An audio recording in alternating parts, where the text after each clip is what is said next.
Assalamualaikum warahmatullahi wabarakatuh. Perkenalkan, nama saya Nuzulia Qur'ani dengan NIM 211105020080 dari kelas Ekonomi Syariah 2. Di sini saya akan memaparkan materi mengenai ekspor dan impor sebagai tugas mata kuliah Ekonomi Makro Islam, dosen pengampu Dr. Abdul Wadud Nafis, LC.MEI. Pengertian ekspor dan impor. Ekspor adalah barang dan jasa yang diproduksi di satu negara dan dijual kepada pembeli di negara lain. Ekspor sangat penting bagi perekonomian modern karena mereka menawarkan lebih banyak pasar kepada orang dan perusahaan untuk barang-barang mereka. Contoh barang yang diekspor Indonesia ke luar negeri seperti rempah-rempah, minyak sawit, batu bara, dan masih banyak lagi yang lainnya. Sedangkan pengertian impor sendiri adalah kegiatan memasukkan barang dari luar wilayah Indonesia atau disebut juga daerah pabean ke dalam wilayah Indonesia atau dalam daerah pabean. Contoh barang yang diimpor dari luar negeri ke Indonesia yaitu seperti minyak dan gas, mesin dan peralatan mekanik atau elektronik, besi, baja, dan lain-lain masih banyak lagi. Perdagangan internasional memiliki dampak positif seperti mendorong perekonomian, pemerataan pendapatan, dan stabilitas ekonomi nasional dalam negeri, dan juga dapat menambah devisa negara dan mendorong kemajuan ilmu pengetahuan dan teknologi atau iptek. Yang selanjutnya akan menjadikan negara mampu memenuhi segala kebutuhan masyarakat. Namun, di sisi lain, perdagangan internasional memiliki dampak yang negatifnya, seperti menimbulkan ketergantungan dengan negara lain. Selanjutnya, latar belakang kegiatan ekspor dan impor. Terjadinya kegiatan ekspor-impor didasarkan pada kondisi bahwa tidak ada negara yang benar-benar mandiri, karena satu sama lain saling membutuhkan. Setiap negara mempunyai karakteristik masing-masing. Nah, perbedaan tersebutlah yang menyebabkan perbedaan komoditas yang dihasilkan, komposisi biaya yang dibutuhkan, serta kualitas dan kuantitas produk. Saling ketergantungan kebutuhan inilah yang menyebabkan terjadinya perdagangan internasional. Selanjutnya, sistem pembayaran dalam kegiatan ekspor dan impor. Yang pertama, pembayaran di muka. Sistem pembayaran ini dilakukan ketika pembeli atau importir membayar terlebih dahulu kepada penjual atau eksportir sebelum barang dikirim oleh penjual, sesuai dengan kesepakatan kedua belah pihak.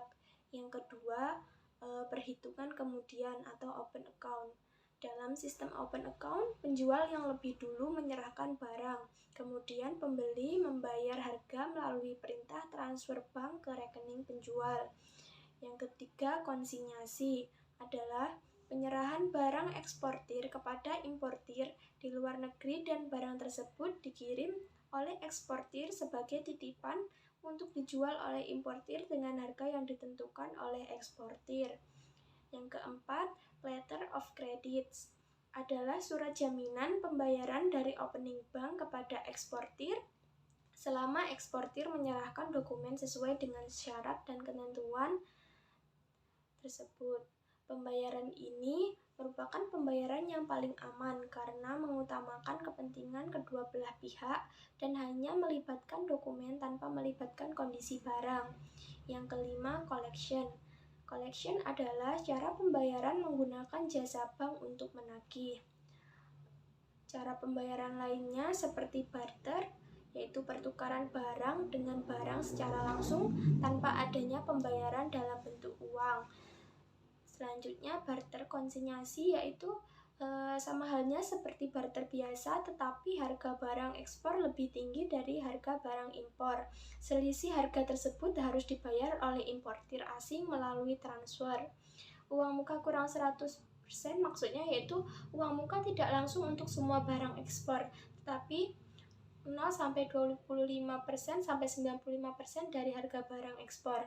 Sisanya ditagih oleh koleksi. Pembayaran tunai yaitu pembayaran cash oleh pembeli kepada eksportir. Biasanya pembeli memiliki perwakilan di tempat penjual. Selanjutnya yang terakhir, tujuan dan manfaat kegiatan ekspor dan impor.